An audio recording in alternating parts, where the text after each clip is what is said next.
Here on our program, Jones and Company, and we're talking about the environment today. And there are some who would talk about the degradation of the environment in the Bahamas. Well, Sam Duncombe is one of the people who has been agitating for the protection of our environment over the many years. And I believe you're doing this for more than 30 years, eh? This year is 30 years. Yes. April is 30 years. Yes. As I mentioned at the break, there are islands of the Bahamas that have been purchased by some of the cruise lines, and they're being used, and Bahamians are benefiting, I'm told. But in this period of COVID-19 and how tourism has changed, one would expect more cruise lines to be using these little islands rather than coming to places like New Providence, yes? Okay, and the problem with that is that is the basic problem with the private cruise boards, Yes. is that all the money stays there. At least when they come to Nassau or go to Freeport, some of them venture off the boat and actually go spend $1 or $2 in the stores. In a private cruise port, there's nothing like that happening. But in this environment of COVID, you would expect the cruise lines to have control of their passengers. Okay, they didn't have control when they were setting sail when they knew that COVID was running rampant. They continued to sail. This is a group of companies that don't seem to care about anything but profit. It's profit over people, period. They knew they were spreading COVID all around the world with their cruises, and they didn't stop until they were ordered to stop. Okay. What is wrong with you? What is wrong with you that you continue to do that when you see that this is it's a global pandemic, and you still think that you should be going around and you're not even putting your workers off the ships and sending them home? You're letting them languish in the cruise ship for months and months and months without being able to go back to their families? What kind of foolishness is that? What kind of industry have we taken into our bosom like they're the best? They are, in terms of tourism dollars, 75% of our tourists, and these are Ministry of Tourism figures, not mine, 75% of our tourists are cruise ship tourists, okay? But they only bring in 11% of the money, of the tourism dollar, whereas 25% are the people who come here, who stay in hotels, who go out and, tour the place. They contribute 89% of the money to the GDP. Why? We've got it all backwards. Why are we begging them to come back? Why do we even want them to come back?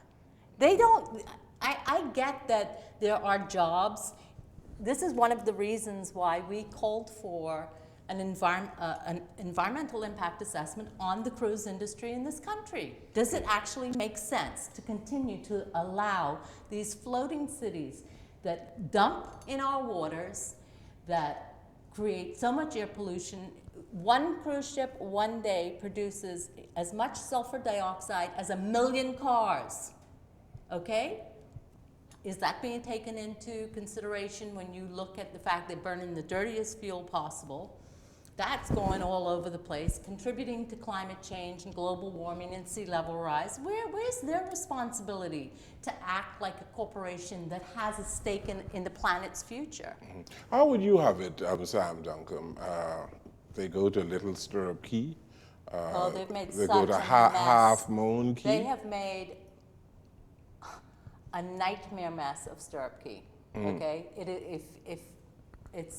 is unbelievable to me that once again this government would have allowed them to do that. Unbelievable. They own a key. MSC just redid Ocean Key.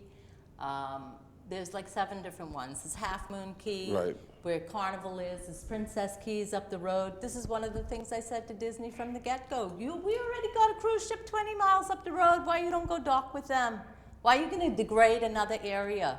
This is the thing, they don't care about that. They want their own little thing, and they don't want, it's got to be in their image. Like, I don't know if you saw the designs that came out for what Disney wants to do at Lighthouse Point. It's like, when did we move to Hawaii? There's nothing remotely Bahamian looking about any of the designs that they put out there. So we keep allowing all of these developers to come in with their own vision of what the Bahamas is supposed to look like, instead of telling them, you appreciate it as it is, you can do some minor changes, but you can't just run up and change the whole damn culture, because that's essentially what they're doing. Are you saying that our government, over the years, we've been negligent in the protection, or that is an understatement? That is such an understatement, it's unbelievable. I mean, for a place where astronauts talk about the absolute splendid beauty of the Bahamas, and then for our governments, one after the other, to continue to treat it like, I don't know, garbage. It has no worth to them. The trees don't have a worth. They produce oxygen that we breathe. Nothing has a worth to them except the dollar, and that's where we've all gone wrong. It's not about the money, because if COVID didn't show you something, when COVID broke out, what were you worried about doing? That your family was okay and that you had enough food to eat. Everything else was just not even on your radar. But the cruise industry, it has provided job opportunities and, as I said, entrepreneurial activities for a whole lot of Bahamians. Well, this is one of the reasons why we'd like to do an environmental impact assessment, because an EIA would show how the industry impacts us economically, socially, and the environment. Some of those things may be good, okay? But I could bet you plenty of them are not. Yeah. Okay? Let's go back to the Disney money. $827 million a year for Disney, $805 million for the Bahamas over 25 years. How is that even possible? How could our government, our cabinet, sit there and think that that was okay? 825 over 25 years. And you were saying that they do $800 million a year per ship? Per ship. And I welcome Disney to tell me that that is incorrect. And they apparently have an Oxford report that talks about their economic plan. So we've been asking for the Oxford report for a number of months, if not over, probably since 2018. No. They don't want to share. They don't want to tell anybody how much money they're making, because then people will actually begin to understand how much money they have and how much power they wield. Okay. On the issue of dumping in our waters, I know that you, one of the persons, I think you testified or... Well, I went to Florida to testify, but the Yes. judge would not hear me. So I was very disappointed with the judge, because when she had spoken about Carnival in previous weeks, she had called them serial dumpers, Yes. and that they were completely out of control. And I was very disappointed. There were people from Alaska that were also there that wanted to be heard that were not heard. Why weren't you heard? She didn't feel like we had standing. So going back to the But dumping, Carnival was fined a considerable amount of money. that ain't no money for them. $20 million is a joke. to They were Carnival. fined $20 million. That ain't no money though. Okay. Come on. For a company that makes billions of dollars every year, that's For like pocket change. dumping in Bahamian waters, they were fined $20 million in... No, zero. Zero? Zero. That money didn't come to the Bahamas. That money went to Florida. That money doesn't come to the Bahamas. And that's why I asked the government, when are you all going after Carnival? Because the Environmental Act apparently has a ceiling of $30 million you can be fined. Well, if that's the case, go get our money. Right? Carnival has been dumping on. We have the proof from the U.S. government appointed monitors that were on Carnival ships. So we know we have that documentation. We know that Norwegian came and said, oh, we dumped. And while we're talking about Norwegian, Norway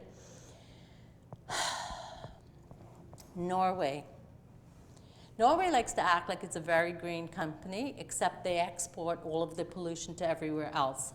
That's why we had the issue with Equinor when the tanks that they knew were only rated for 141 miles an hour blew off in Dorian and blew how many millions of gallons of oil all over the place, including the sea? You can't have 200-mile-an-hour winds and think that the oil didn't get in the sea.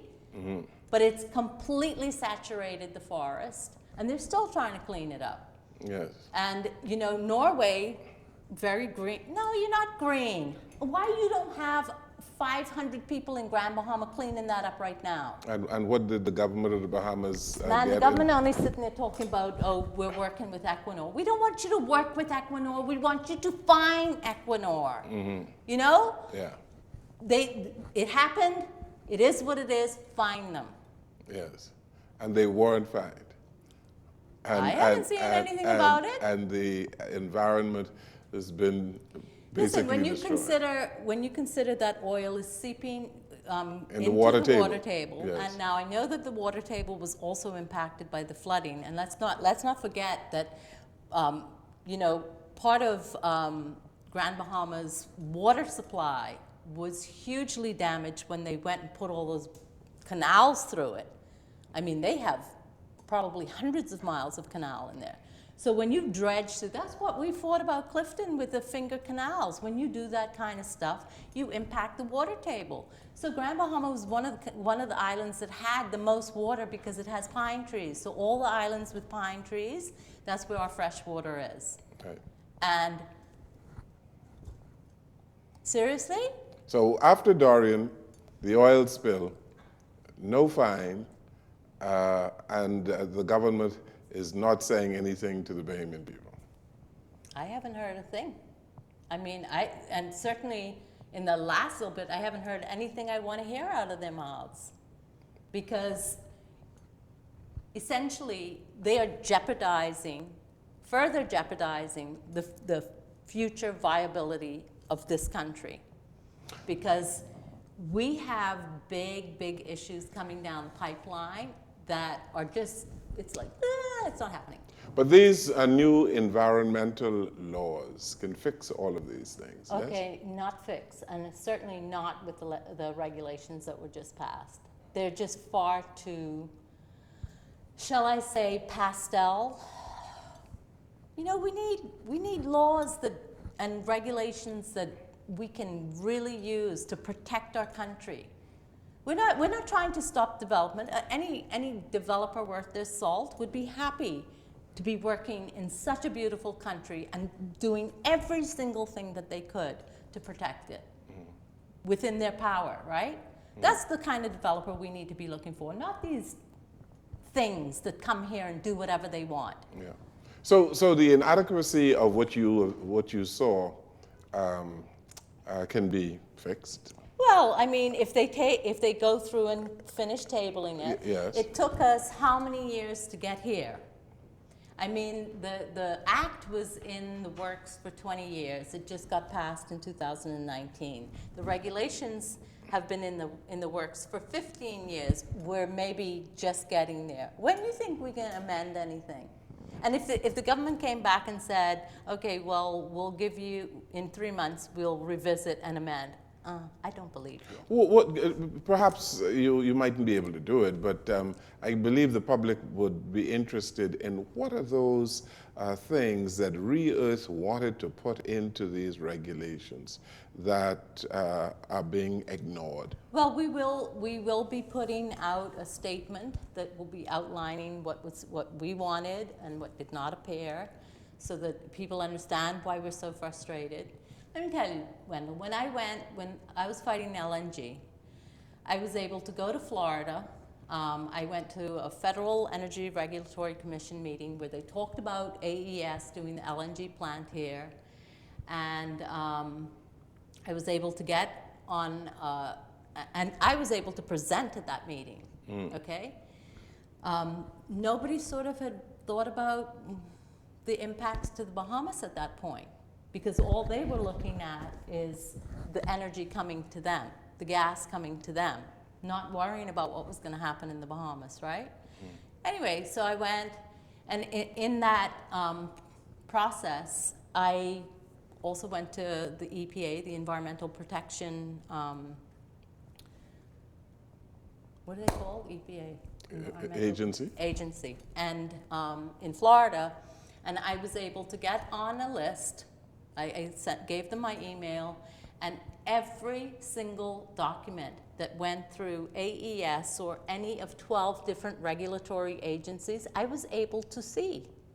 That's the kind of transparency we need.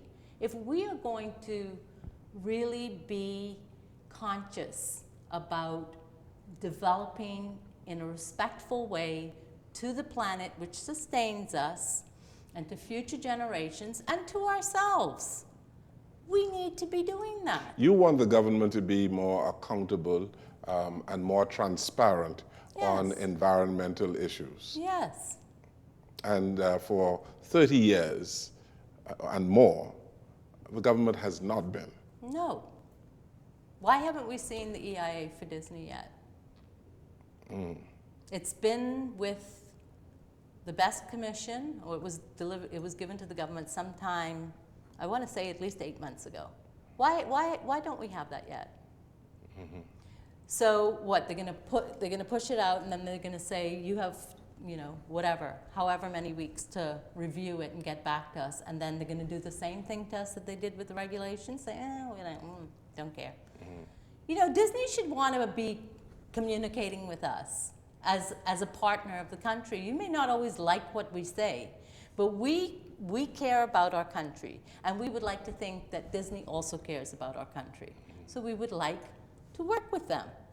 And we would like, yes, that they abandon the cruise port and come together with Bahamians in South Eleuthera to come up with a really fantastic plan for Lighthouse Point that will employ Bahamians, that will connect groups in Eleuthera with Disney, and do a collaborative effort for the entire island. I mean, when Eleuthera had been talking about doing a tour from north to South Eleuthera, Lighthouse Point being the crowning jewel at the end of the trip.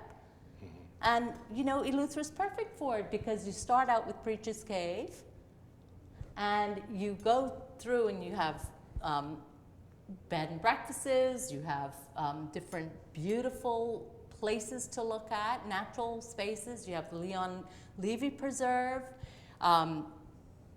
One Eleuthera purchased the Rock Sound Club and has turned it into a beautiful training hotel.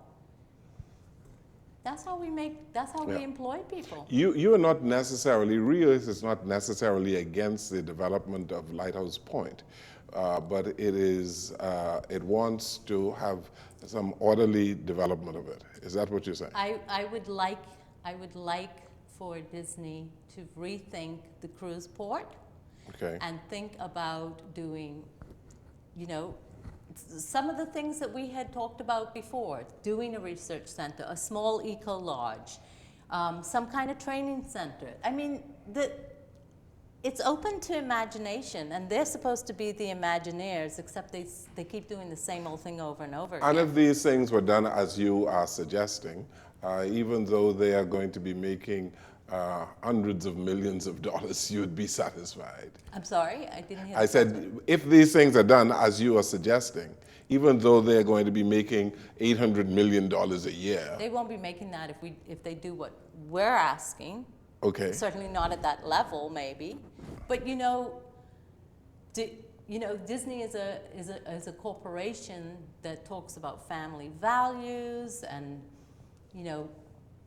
let's face it, they capture you from birth to death. You know, you get the baby toys, then you get the Disney movies, then you get into their other movies and the parks and all the rest of it. You know, we just want them to be a better company. I want them to be the Disney I fell in love with, which, you know, was wholesome and was good and does think about, you know, protecting the environment. I mean, if you look at the films that they make, even the cartoons, the Disney cartoons that they make that are focused on preservation of the environment, that's the Disney I want to see at Lighthouse Point. The message that you would have as we conclude for the government of the Bahamas with respect to the environmental regulations would be this: to allow input from Re-Earth and other organizations? We've already given our input. We'd like to see our input included in the final document. Okay. Okay, and I mean, we were actually expecting that once we sorted out the fact that they had sent us the wrong document and that we would have been able to merge the documents to get the right one with our changes in it. We were hoping that we would have a further discussion and that they would say, well, we don't like this bit and this is why we don't like this. And give us a chance to say why we thought it was important. And part of that conversation happened on Monday, which is why to say that I felt like somebody hit me in my head with a 2x4 on Tuesday is an understatement. Like, so what, is this just for show? Is this just for you to say, yeah, we consulted them, but they didn't offer anything worth it? So currently, Sam Duncombe, if there's an oil spill here, and God forbid, are there protocols, regulations in place to deal with that as far as you know? Okay, I know that after the Deepwater Horizon blew up, and we haven't even touched on BPC yet, the oil drilling, but in any event, when that happened, I know that an oil spill response committee had been put together. I went to one meeting and was never invited back to another meeting, so I have no idea if they're still functioning, if they're active, if they're on the ground in Grand Bahama. I have no idea. You're obviously against drilling for oil in Bahamian waters. I don't know how much stupider we could get. Okay? You know, I get that we need to diversify, but how about we diversify by, you know, encouraging more Bahamians to maybe do a little Airbnb where the money's coming directly to each family instead of going through, you know, got to go to the hotel, then you spend it in the shop, and because you're a worker in the store, you get a piece of the action. If you did a little Airbnb, you'd be getting the action yourself. We need to start thinking about those same social, entrepreneurial kinds of concepts that One Eleuthera has been doing for 10 years in Eleuthera, and we need to start applying them in a bigger scale across. I mean, when we were talking about saving the well fields on Prospect Ridge, right? This was around the Albany time, so I want to say mid-2000 type of thing. Eddie and DePuche came up with the whole thing of small boutique hotels, and when you start breaking it down so that you don't have mass tourism, because that's what we are, we're a mass tourism destination. And unfortunately, we've seen what the problems with that are now. Yes. And so having smaller boutique hotels where you're not bombarded by hundreds of people all around you all the time is what we should have been doing. But we always think across the bar is better. We always think bigger is better. That's not the truth. That is not the truth. Sam, it's always good to speak with you, and perhaps the next time we are really going to talk about oil drilling. We'll do that. Thank you so very much. Thank you too for having me. Good. Thank you for watching and listening to our program. Good evening, everyone.